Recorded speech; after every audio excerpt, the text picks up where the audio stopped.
I never meant anything I said, just spitting up everything I've been fed to keep it from eating away at me. Never said anything I meant. I never sent the letters that I should have sent, so it's asking too much for you all to believe. When I say never meant nobody no harm, when I say never was a cause for alarm, never knew what I was talking about anyway. Welcome back to season 3. We have another crack at 7 weeks. Yes. Beautiful. I love it. It's great to be back. Had a great working vacation. Was given our work, and we have a great show for you tonight. All I'm going to do is bring out in front of you the words from Antiquity, and we're going back to Lady Babylon, but this time it's Lady Babylon, Rome.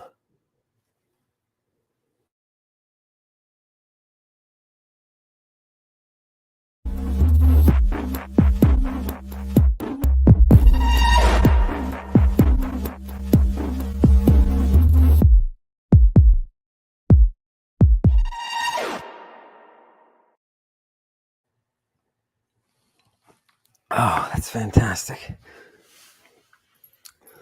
I'm going to bring up a series of texts to you tonight. And what we're doing is we're setting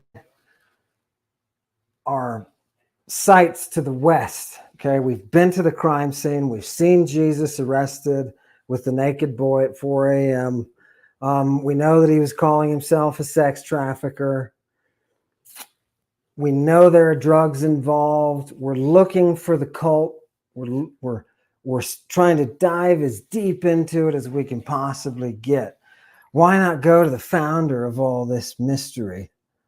Yes, why not go to the founder herself? And that's what we're going to do tonight. So we're jumping out of the east in the west to the dropping off of the sun and the arrival of night. This is gorgeous. This is gorgeous. Who do we bring? Who do we summon tonight? Oh, we're bringing a North African. Oh, I forgot to make let me just make an announcement for the chat people that jump on there. Yeah, be cool, or get zapped. Yeah, be cool or get zapped. This is a good place to come. Right? Okay, so don't bring any of that racism, misogyny, whatever your values are. We don't care. We don't. Okay, leave that stuff outside. Or Circe will zap you. Circe, please jump on. We need this, right? Human sacrifice. Love it. It's delicious. So we're going to the west and we're going to North Africa, and we're going to dredge out of the soil from late 5th century. A very special lawyer. This lawyer was boy, did he have the sources. Well educated. His was that Latin. Yeah, anyway, and what he did was he preserved for us some of the most culty references possible. He has preserved the actual functioning of the mystery. Many of you will say, mystery, look, it's all on YouTube and we're all figuring out mystery, right? And where's it from? Oh, it's from The Secret. And right. And okay, we're stepping away from that crowd that wants to take us in the back, right? We're remembering that. It's good technique this season, right? We're going to practice that. We're stepping out. We're going to say, okay, just let us look at the cult tonight I just want you to see the cult through Lady Babylon, right? Right? Scholars with their books and their selling and their position, trying to give you their theories. That's not for us. We're detectives. We want to know what was the reality going on. And so in order to get there tonight, we're going to start our jaunt into Rome with Dracontius. Dracontius, don't you love that? It means a Draco, right? It means the dragon. Anyway, he was preserved. He preserved for us these strains of cult in an Apillian. And what, dare you ask, is an Apillian? It's a short epic. Okay, it's a metrically an epic. It's short, and yeah, he wrote one. He did some time in prison too. There were wars going on between Christian and non-Christian, and it was going against. It was terrible, a disturbing time. Disturbing times. I can smell it. Can you smell it? Okay, let's pull out some Dracontius. Let's get serious. Pull out some Dracontius, and tonight I want you, as you're sitting on that throne, as you are within Asterion, right? I want you to go ahead and look at these images. We're looking at images. We're going to be working with the words, but we're looking at the images. Chewy, number one, text, please. I just want you to see, I'm going to sit here as the voice, and I'm going to try not to yell here. I don't want to yell, so why don't I do this? Yeah, what we've got here is that golden artifact. It's protected by a dragon. Yes. And on that skin, and what's funny, the word for parchment's used. So it is implied that there is writing, that song that is being said, Wata, that song is what that guardian is guarding. It's what that dragon is watching. Yes, but look what we get here. In the third line, Honc propter pelagi temerator primus iason. Isn't that nice? Isn't that nice? Look at this. The first Iason was a rapist of the burning purple. Isn't that nice? Isn't that nice? And so I want you to see that we're right there, right from the beginning. So he's gotten us to the fleece, and he's letting us know. And I want you to get prepared for all the snakes and for all the. We want to see the rite as it's being performed. We want to go there directly, right? So, okay, we're just settling in. Give us another one. Another. Yeah.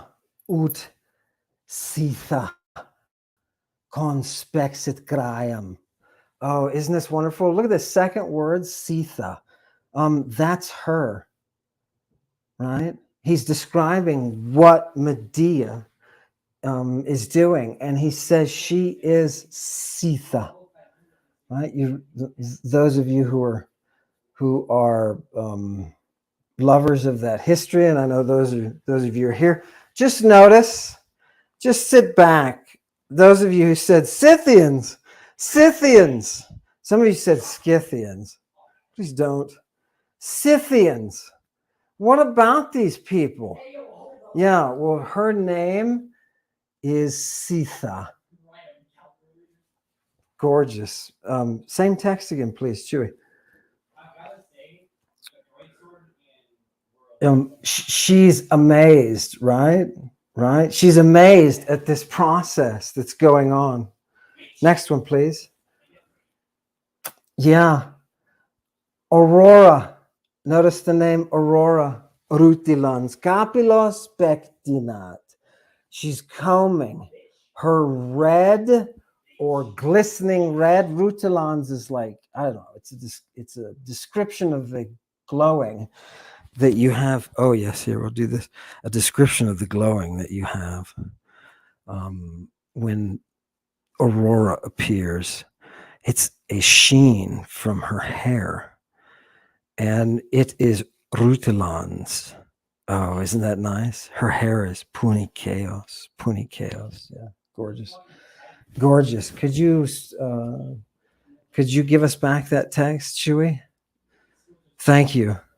Yeah. And what is she doing as she combs her hair? Ante diem quae mox perfundet eum. Yeah. She's flowing out. She is pouring out dawn. Eos. Look at that last word. Eum. Yeah. There's a digamma in that. Yeah. We're going to see this. That digamma. Most people, go ahead and bring me up. Most people think that the digamma from the Mycenaean Greek that's going back to about 1600 BC. Yeah, that Mycenaean Greek is the carrying that digamma.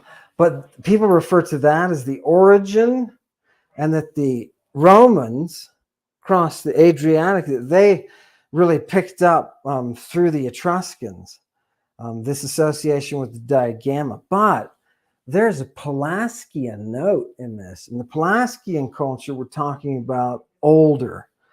Do we have that map there? You can show some people with references. We'll get there. We'll get there in the sources. Yeah. Here we go. Look. Oh, this is trippy. What's going on? Look right here. That's fine. Look, here I am above the world. And look at all of the places that they have gone.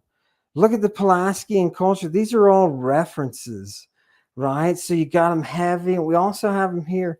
We also have them right here. Oh, that's nice. Lesbos, they call the island of Lesbos Pelasgia. Isn't that nice? The land of the Pelasgians. And this is the same thing we're getting in northern Italy through the Etruscans. The Tyrannoi, right? The Etruscans didn't call themselves Etruscans, man. That's never how it works out historically, right? That's what somebody else called them, right? The Tyrannoi or the Tirsanoi have a Pulaskian root. So this is an older culture that's Bronze Age. Bronze Age. When you're thinking Mycenaean, you're thinking getting into late Bronze Age, you're getting into the late Bronze Age, boom, you got this explosion of this rite, this mystery. Right? So this is really going back to the origin. Yeah, even the sea. Remember the sea. We're going to see the sea in a minute, and we're going to see it through the purple.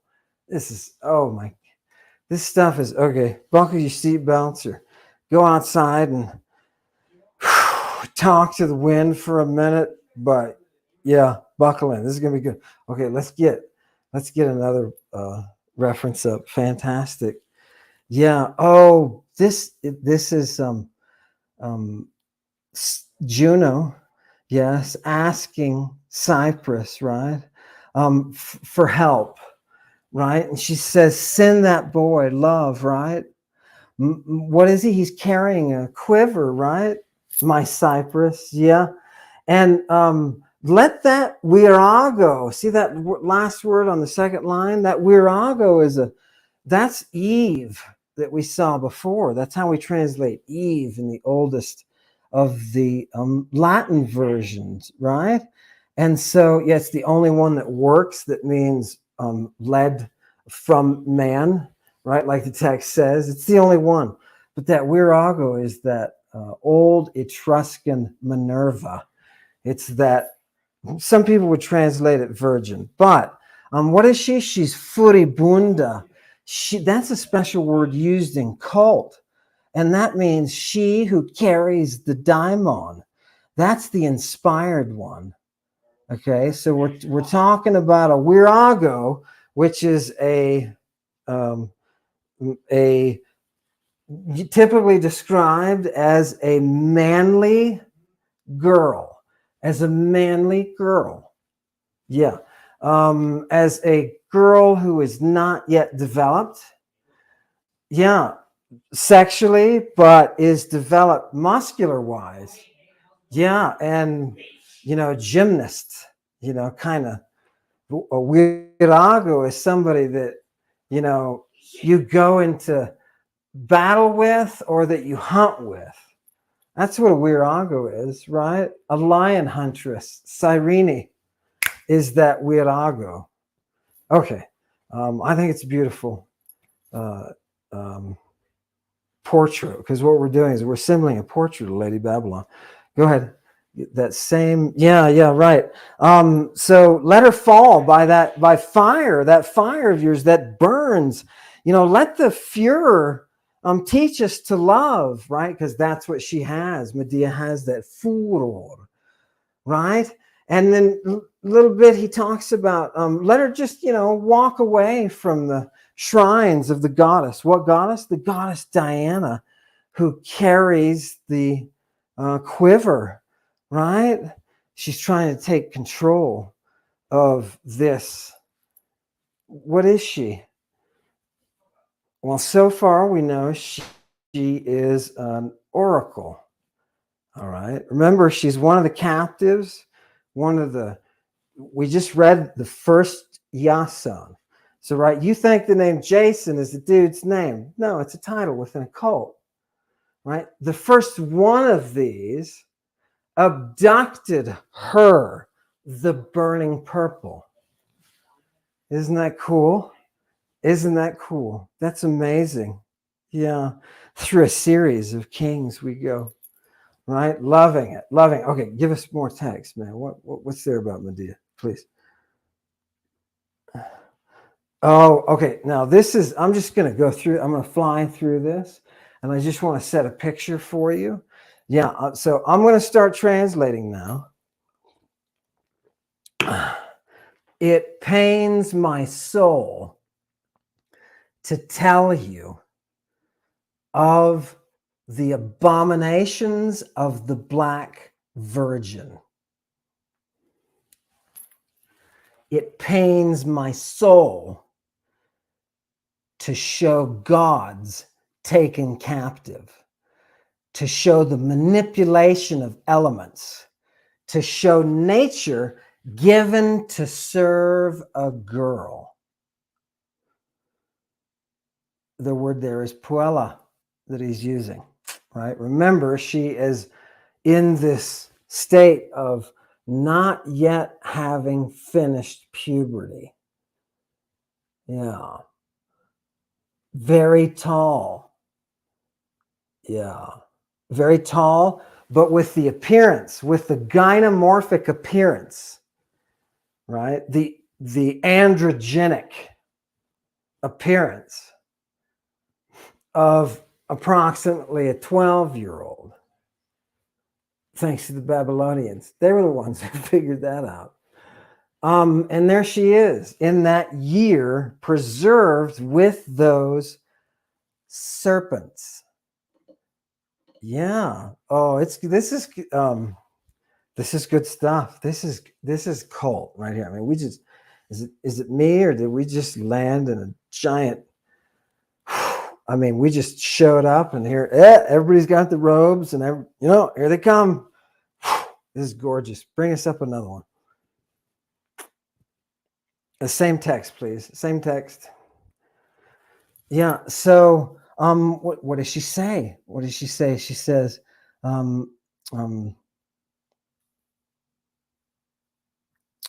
am able, right? This is what she says. But the poet is saying, it really shouldn't be done. I shouldn't be saying this. Anyway, so I hate to show you the nephos, the terrible things that she does, turning, God's captive and controlling nature itself, right? What else does she do? She brings the stars of the pole, that is the pole stars. And for those of you who are reading the PGM, the Papyri Graecae Magicae, tune up. And okay, here are your pole lords. Kai et Phoebe cursus, and the course of Phoebus, and the stars of the Caelum, of the heaven. right? What does she do? She moves these by her own arbitrio, by her own will, right? The will mulieris, the will of the wife, which Dracontius is real strict about saying, look, in your Trinity, you have Hera, Aphrodite, and Minerva. And don't forget it, right? So you're going to see each of these three coming out in this, okay? And this is all framed, of course, within the oracular cult, right? That's why we've got the cursus foibi. Okay, good.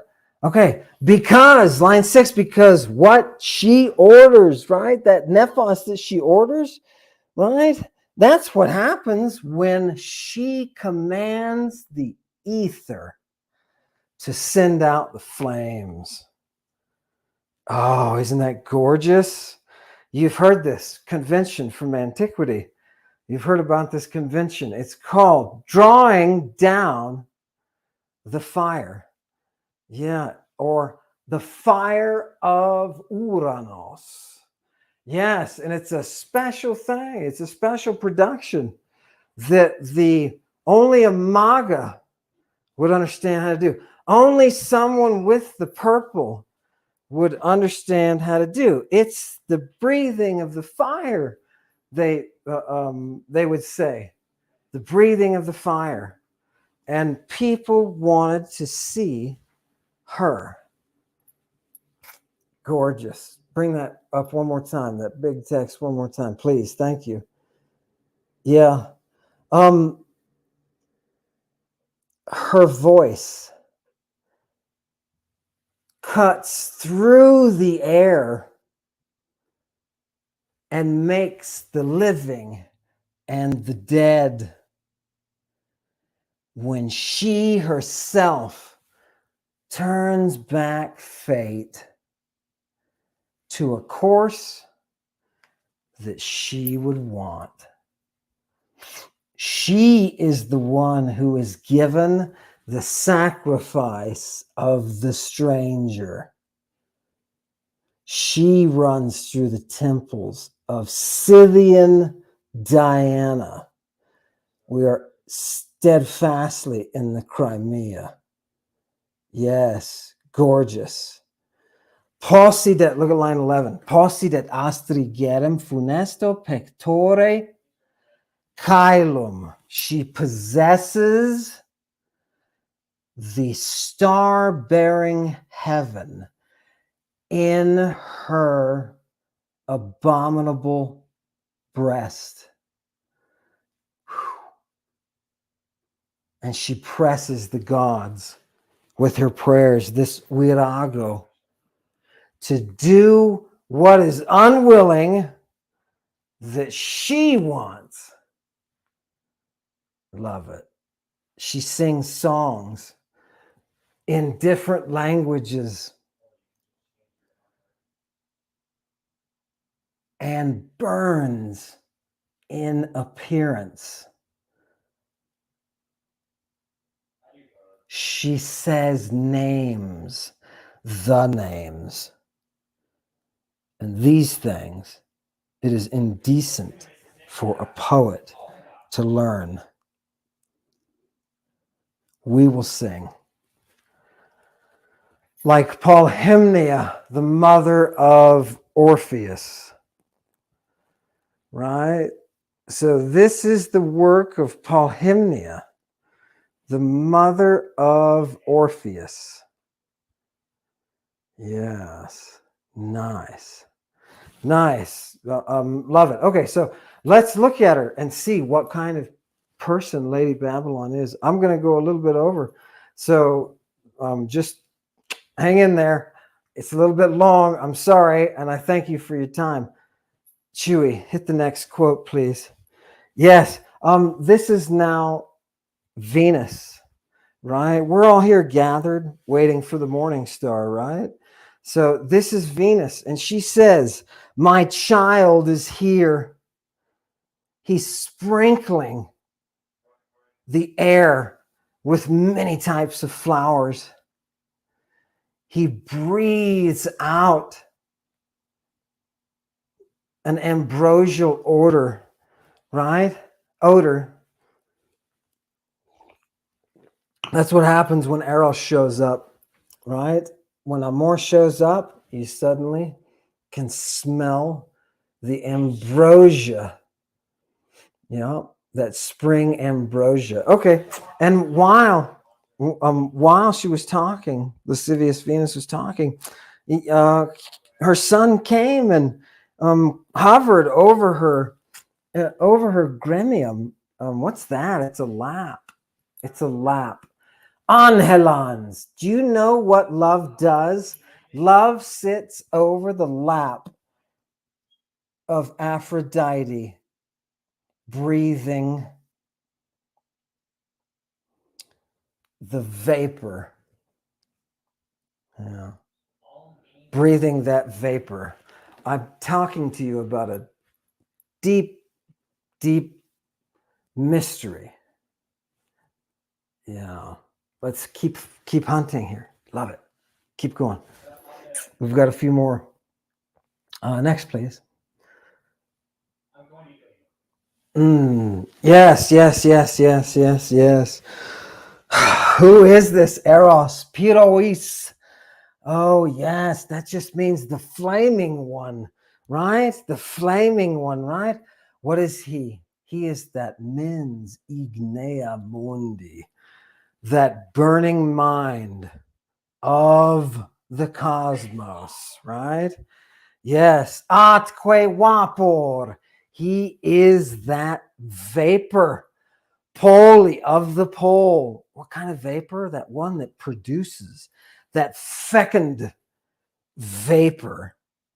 He is the continuance of things, the succession, right?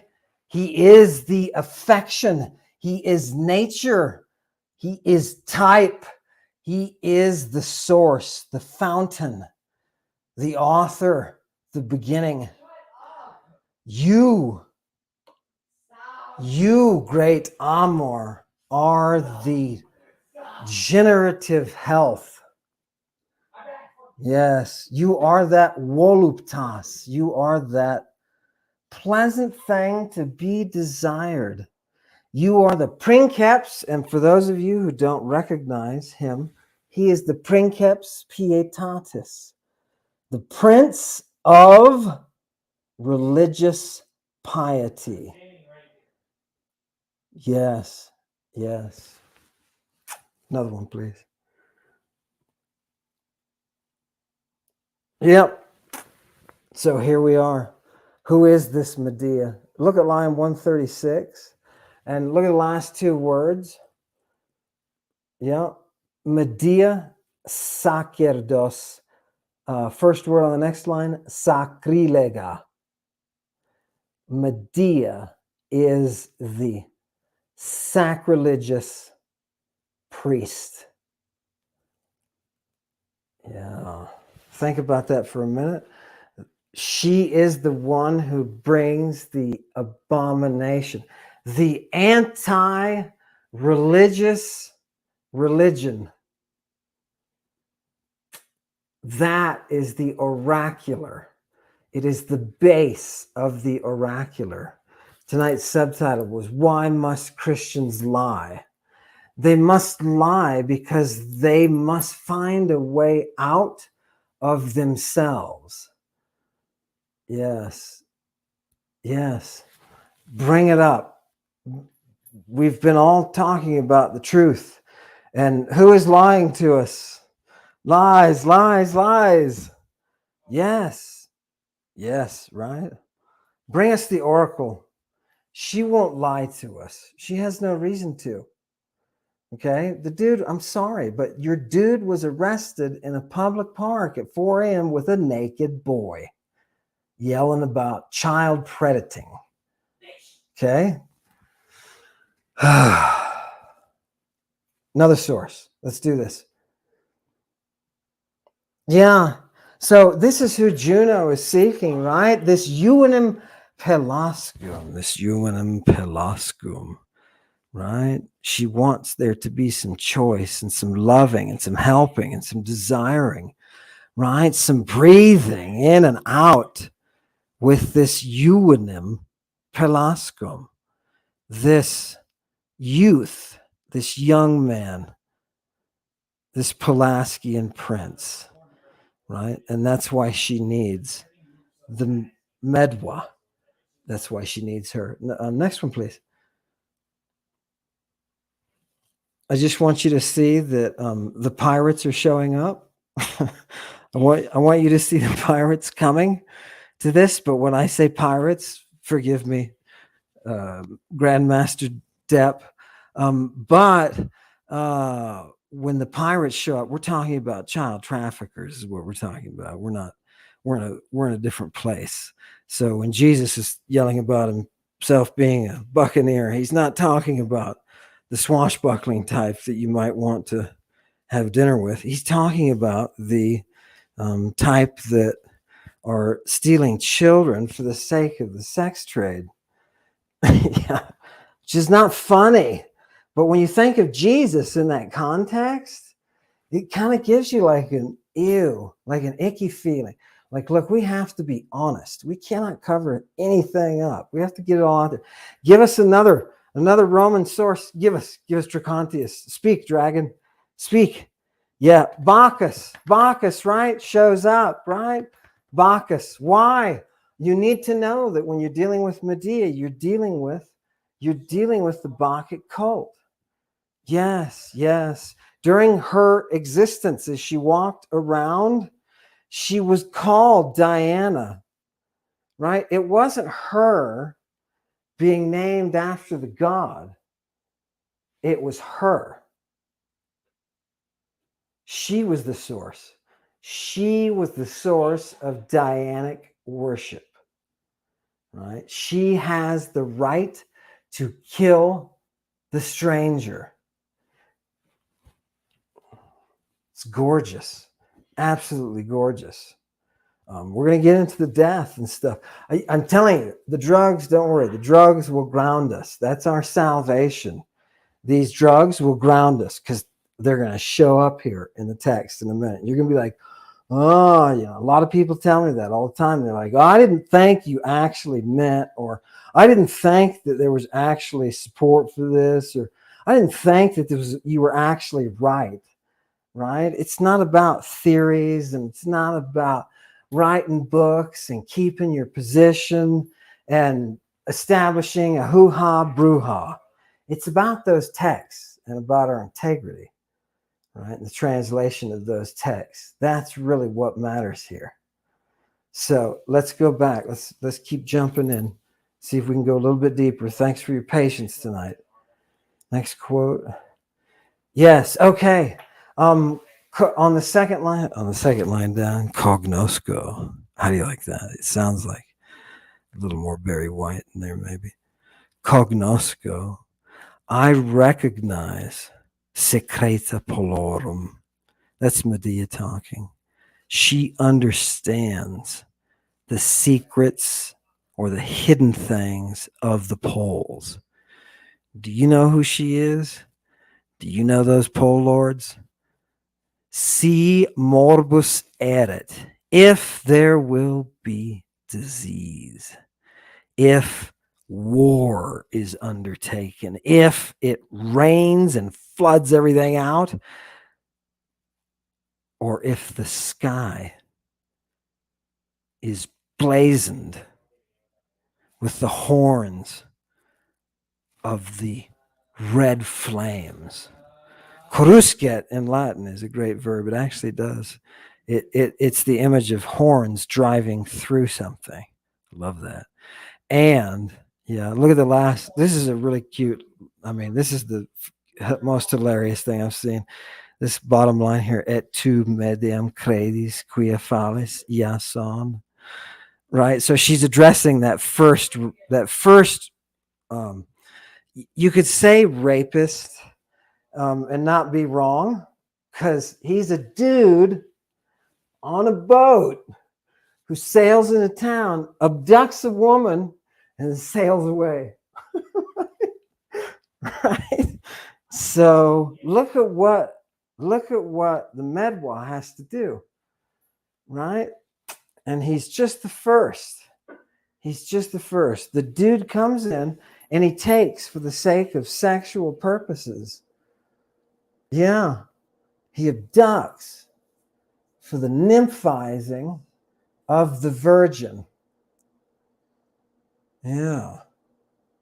Yeah. Now, it happened to be, and we're going to get into that with the dragons, that remember that Medea is involved at a very high level of late Bronze Age society. She's a queen, and eventually she ends up with what you could call as the origins of the Medo-Persian power. Yeah. Yeah. As a matter of fact, we call them Medes because of her name. Yeah. Medea, right? The Medewa, the Dewanasa, yeah, or the Diwana. Yeah, nice. It's gorgeous. A lot more of it's coming through the Latin than you think, right? Everybody's been emphasizing, and I have for the first 2 seasons, I've been giving you all Greek sources. Well, as any philologist, and this is what separates when you're out there shopping around and somebody's telling you this is the mysteries, blah, blah, blah, right? Ask, and they say Greek, blah, blah, blah. You can test them. If they can't do ancient Latin sources, good ancient Latin sources, then don't believe them, because their Greek wasn't gained through the avenue of classical philology. Yeah, right. And every classical philologist takes for granted that these two cultures produced languages that interacted with each other and that hide the real goodies. The real goodies, right? Like, what's the difference between a Greek coes, right? And somebody, a magus, and from the Latin tradition. Yeah, what's the difference? This kind of thing is important. Anyway, more text. Somebody bring the text. Chewy, another text, please. Yeah, right. I just want you to see that magam. Look at that last word, magam, right? That's her. She is a maga. She is a maga, so she is a queen, right? She is royalty. Yeah. And we're building temples to her. On our side of the fence, on the western side of the fence, we call her Anguitia. Isn't that nice? We're going to see that in a second. It means serpent. Yeah, gorgeous. Love it. Lady Babylon. Go ahead. Another source. Oh, look at this. Here's our angues. What are these serpents? What do? They vibrant. They bring about vocally sibillations, whisperings, sub viperes dintibus, under their viper teeth. These angues, a lot of Greeks. Bring it back up, because now I'm going to look. This is inevitable. You're going to get this. There's conflicts in antiquity, right? Linguistically, there's conflicts, and people will argue. They'll tell you, no, this is a Greek word of Greek origin. And the other side, Romans will be like, no, this is a Latin word, Latin origin here. But most of the time, you can tell pretty easily. But sometimes they fight over the concepts. And that's what you're going to see here. Bring up that text again. Same one, please. Dude. There we go. So that last word, the last word, angues, there, your serpents. So Angitia or Anguitia, we have a temple to her. And we know from our ancient authorities that that's what they called Medea in Italy. Okay. And there's temples to her. Anyway, look at the first word. Sibylla. Yeah. You want to say, are sibillations the same thing that the sibyl gives off? And the Greeks say, no, No, it's not. It's si. Sibyl is from si plus boule. Si plus boule, the Greek boule, which means council, and si is the Tyrrhenian or Etruscan for those gods. Thank you, John. So is there an Etruscan connection there with si boule? Perhaps. Sibylla, though, these whisperings, these sibillations, right, are associated with oracular cult. The Sibyl, who is that serpent, I mean, they're calling her, for frick's sake, Pythia, right? Medea is the one that started this. If you don't believe me, ask Pindar, who provides her in a fourth Pythian ode. He provides her prophecy that came from her mouth when she was on the island of Thera. It was preserved by the Pythian priestess that was wrapped up in what Pindar was describing. So anyway, good stuff. No, let's come on, more. We're almost through. I just want to see it. Lucifer's there, fantastic, right? Fantastic. There we are, Lucifer, right? Very important. Aurora. That's why you saw Aurora before, because you know that what family are we in? We're in the family of the Dawnbringers, right? These are the Dawnbringers. Okay. Oh, look at this. Okay, now for those of you who think you're so smarty smart, here is something out of her lips, right? So we're within the cult. We're looking at an imprecation, right? That's coming from her. It's coming from the source of the burning purple. She says, Sol testis avus. Grandfather, son, witness. Yeah, son is an S-U-N, right? Soul. And for those of you who don't smell Rome yet, you should start to now, because the worship of Sol is very important. This is her aus, her grandfather.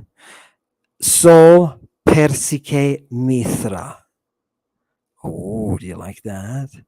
Do you like that? Perses and Mithras. Oh, that's lovely. If you don't love that, you're in a bad place. Guess where this is coming from? Guess where Mithra or Mitra is coming from?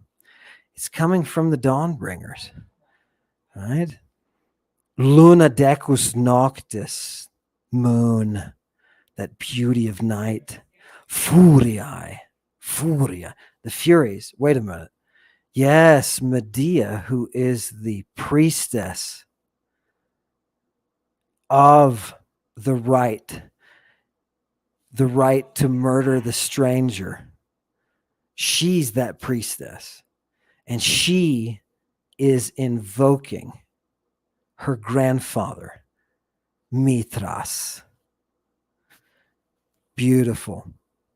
And we have the Furies, right? Because this is the abominable, right?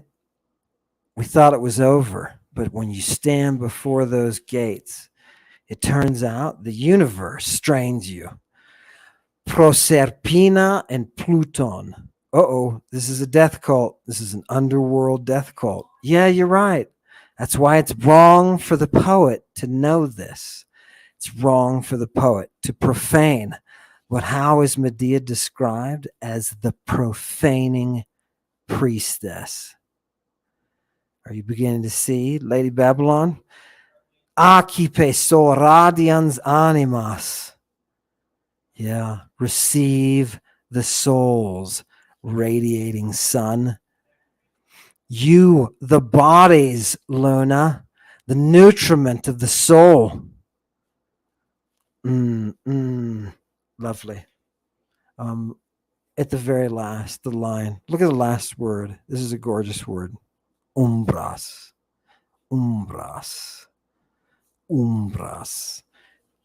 It means shades. shades, those shades of those who came before us, right? The leader of night will bring those forward. The dead shall rise again. Can we get a little less of the background? I hope that background's not creeping in. Let me know in the chat if you're picking up background. Fantastic. One more. Let's get another one, please. I just want you to see Moses is here. Moses, what are you doing, Moses? Right. But here he is. Right. We dug up Moses tonight. And don't be surprised. You saw the snake thing. You saw the fact that he made a little tent where you could walk into it. And if you didn't pass out, you could hear the voice of Jehovah. You heard that, right? He's the muse, baby, right? This is, by the way, this is pretty contemporary stuff. You know what I mean? So Moses, it turns out, was one of the earliest corruptions of Medea's mystery. Yes, Moses. Isn't that neat? Jesus came later and added another corruption of the rite. And for those of you who need it more directly, Judaism and Christianity are both the offspring of pagan mystery. 1,000 years before either of them had anybody on the scene in diapers. Yes, this is wonderful. Let's go. Another one. Yes, she has a chariot, right? She has a chariot, which is a fearful thing. And these dragons, right? They offer up to her, right? They give her their necks.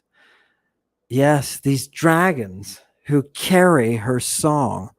It was dragons that showed up the night that she burned. Let's turn we only have like 2 quotes left, so we'll get to those, but I want you to know the night, I'm going long, I'm sorry. The night that she burned, right? So get this in your head. She is a queen in exile, and she is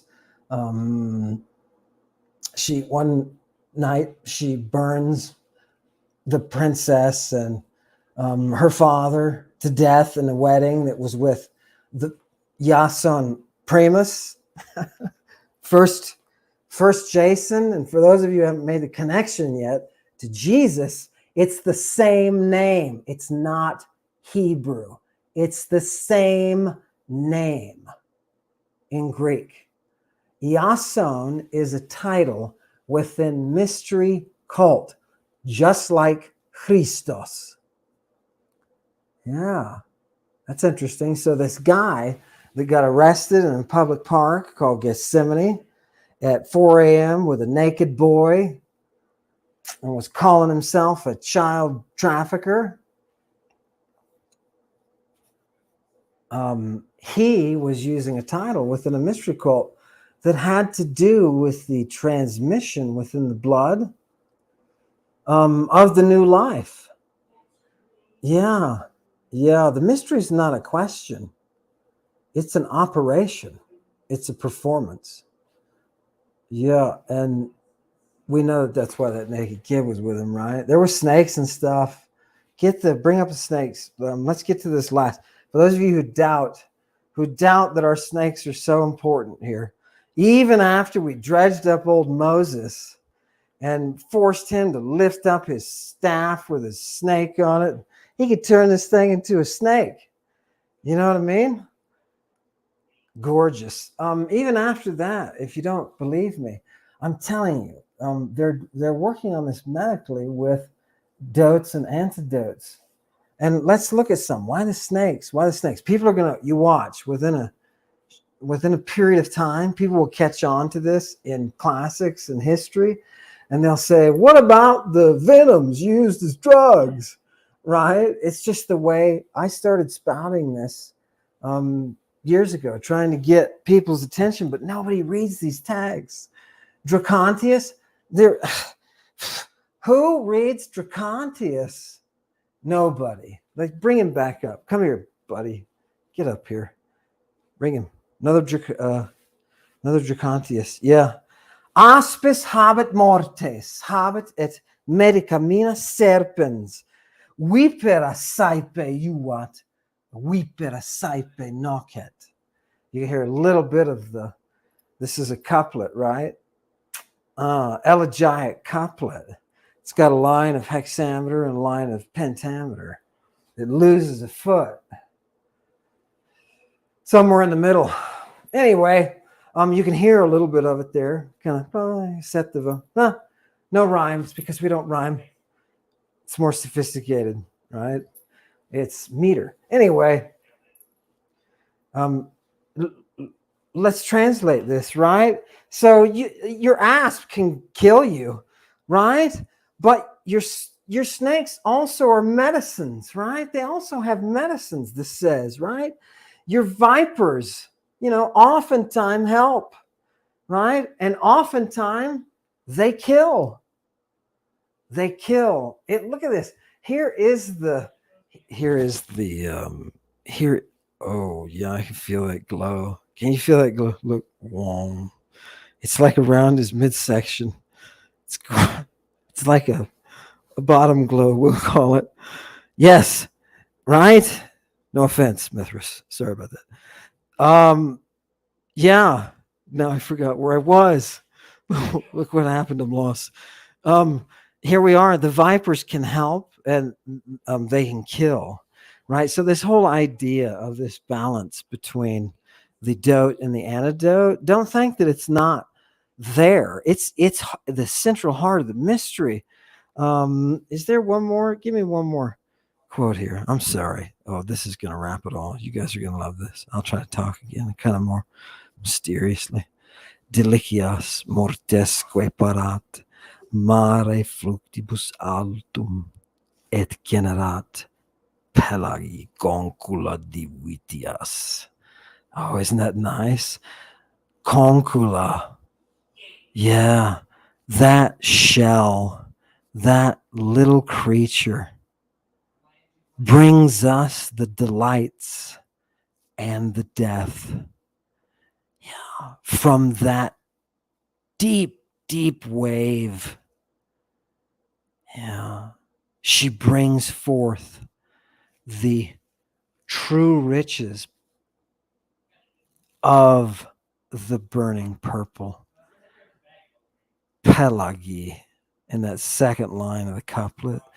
Pelagi is a word that you can use to represent the sea, or specifically the sea mollusk that gives us the purple. That is our phoenix, our Phoenician power.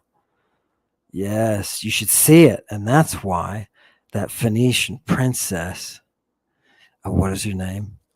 What is her name? She's royalty. She's the priestess of Astarte, right? I think you call her Jezebel. Jezebel. Love it. Love it. Lady Babylon. What does she have on her forehead? She has one name. She of 1,000 names has one name. Mystery. It was hers.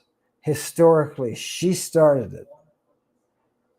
It was only accessible through her. Is that our final? That's our final quote, right? Good. There's a lot from Dracontius. Over the next 6 weeks, we are going to focus on the Roman side. We're going to focus on this being the first week for the next 6 times that we meet. We're going to focus on that burning purple, and upon finding it and looking at the rite as the exercise of regenerating the oracle. Yeah. So Lady Babylon can be made visible. That's what they call it. making the invisible visible. Yes, it's gorgeous. And I will be bringing out little bits of Dracontius here and there that are at the point that I think that would be most appropriate. But I do have a game plan for this third season, and we will be jumping into some rich, rich waters that you're not going to get if you want to sit around and listen to people's theories, right? We don't need theories, right? We don't need to sell books. We're not selling books, brother, right? All right. I think what I'm going to do is invite quick here for the last 10 minutes to invite Snappy and Rob. Do we have Rob here as well? Why don't we start with Snappy? And Snappy, tell me your reflections tonight on Dracontius. I'm completely blown away. It's absolutely amazing. It connects all the dots, and it shows that this tradition had survived well into the Roman times, and like it's everything you've been talking about. I'm still processing. I need some time. Awesome. Rob, what's your by the way, Snappy, you're going to have to defend your title, right? Because you and Chthonius are kind of co-champs. Next Friday, we'll have a fight night, a fight club, and I'm looking forward to it. So we were going to do it anyway next Friday. Rob, what's your impression? Any impression or thoughts on Dracontius? Well, you're kidding. You got to be kidding me. And yeah, I feel sick. That was a big meal. A lot of courses that was, and it's everything I want to hear. It's beyond. It's just he's wrote all this in poetry. Is this all in poetry? I mean, I'm tying up so many ends here. I mean, you got Jezebel. Jezebel for me is her name is like, where's the prince? Here's a ball. Where's the prince? And then you bring in the prince, Princeps, and that's Caesar. And I'm connecting just, I can't get over it, to be honest with you. This is one source who's bought us. It's just unbelievable. Where can you get this material? If I want to read all this, where can you get it? It's just amazing. Yeah, that's a good question. That's a good question, Rob. Where can you get this? And how is he writing it? How is he writing this? Is it poetry? Is it verse? Sorry. Yes. Mm-hmm. Yeah, it's verse. Yeah. And it's in the verse that is used by the oracular cults. It is the dactylic hexameter. And so when Nonus, who's writing his great epic of Dionysus, he's going to use the same way of poetry, the same melody, right? The same marching order that the priestesses who are performing these rites that they're using, right? So there's a level of authenticity to what Dracontius is doing.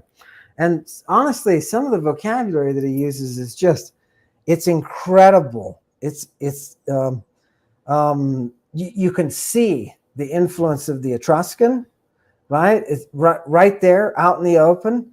And the richness of this early Bronze Age cult, which if you can get just a glimpse of it, you're in good shape. But that's what the language does. It brings us that. Let me ask Snappy. Snappy, how's your project of interviewing going? I mean, I noticed that you're kind of getting more focused. What are your interviews going to start? What do you want to focus on? Well, right now I'm focusing on interviewing people who have been connected to this, and I've been enjoying the conversations here. Tomorrow, I'm going to be talking with Nick Chthonius, who is the Joint Fight Club winner. That should be good tomorrow night. But really what I focus on is magical practice and how we actually utilize these mysteries in what you've been showing us and what we've been doing here. Like there's been so much discussion about things like the sortes and necromancy. I really want to explore those topics in depth, and I want to have additional speakers who know about that kind of history come on as well. See how that sounds good? Yeah, no, that's alluring. That makes me want to. Oh, yeah, fantastic. Rob, what are you doing for the world, Rob? Learning Greek at the minute. that's where my focus has been. But we need somewhere where we can go and meet, and we're kind of restricted at the minute. So I'm not going to go into details, but coming Wednesday, I think we might have we will have a solution. There'll be another Discord going live on Wednesday, and I'll give the address out, and I'll all be prepared and ready for it. But it's rather focusing on these episodes. This episode is like the epitome of what this Discord will be about: the sources and discussing what's in them and what's in the episodes. Strictly the episodes. That's all I'm really here for, and that kind Rob, of knowledge. Let me ask you this question. Let me interrupt and ask you this question. I'm trying not to interrupt, and I'm trying not to scream into my mic anymore. These are things that we noticed as we were watching the former season. So I'm going to try to be more professional this way. Rob, just tell the group you were not a classicist. You didn't study this when you were young. You're coming at this new, and yet you're diving into the language. And I'm going to make you dive into the Latin now, right? Which is great because I get to spank everyone. I love it. But tell the group, what that means to you, like, because it's something to come back. In the middle of your life, to come back to something that's totally new like this, but you see that there's a reason for it. Tell us, what motivates you? I'm compelled every day, each and every day, to by like this morning. I woke up and I've come down and I've made sure I can remember all the declensions for the nouns. And I want to write it all out. But where that comes from is it's just a fascination where I'm coming from, and I'm going into something through you that is it's just compelling, fascinating, and drives each and every day at the minute, and it's only increasing because you're saying now Latin's going to come to the front, and keeping up with everything is hard work. It's hard work, but I can't come away from it. There's no coming away from it. That episode has just shown so many ends up for. I knew it'd be good. I knew that episode would be good, and I hope people go back and watch it again, because there's so much in it, and draw out what is in it, because it's pretty damn conclusive what the path the arc you've just took us on has taken us to, and it covers all the research I've been doing for the past 2 years, and it's coming from a Latin source, and he's giving you the digamma, which is the indication, and he's showing you where this is originating through the language, and that to me is magic. Well, we've got to get sweaty and in the pit with the Romans. Yeah, we got to get naked in the pit with those Mithraic officers. Yeah, we've got to get in there. I love this. And there is so much that I want to share with you, that it is, that allows us to build that scene better, so that we can just see what's the freaking reality, right? None of us, we're not here to start cults. Somebody was asking me, about what kind of people do you want listening? Do you want participating? I want all kinds of people. I don't care what you are. I don't care what your religion is. I don't care what group you're in. I don't care where you go hang out and wear jackets. I don't care about that stuff. None of that stuff is important. And here we preserve the integrity of the muse. We go right to those texts and we work with those texts.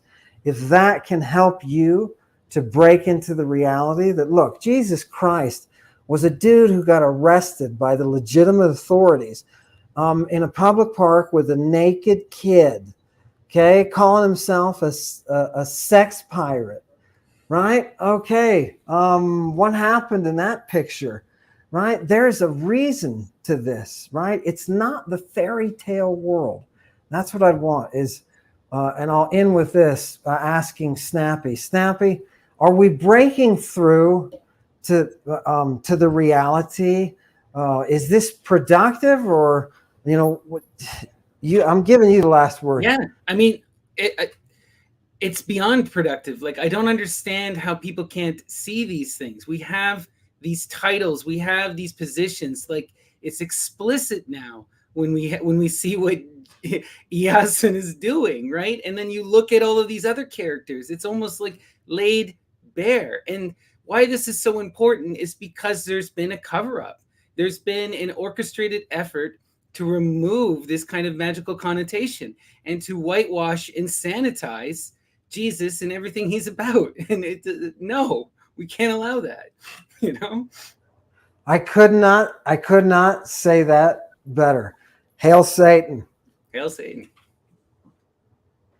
Hail Satan. When I say never meant nobody no harm, when I say never was a cause for alarm, maybe you'll understand what I meant someday. Maybe I will too. Just put on different masks and ask the questions that fella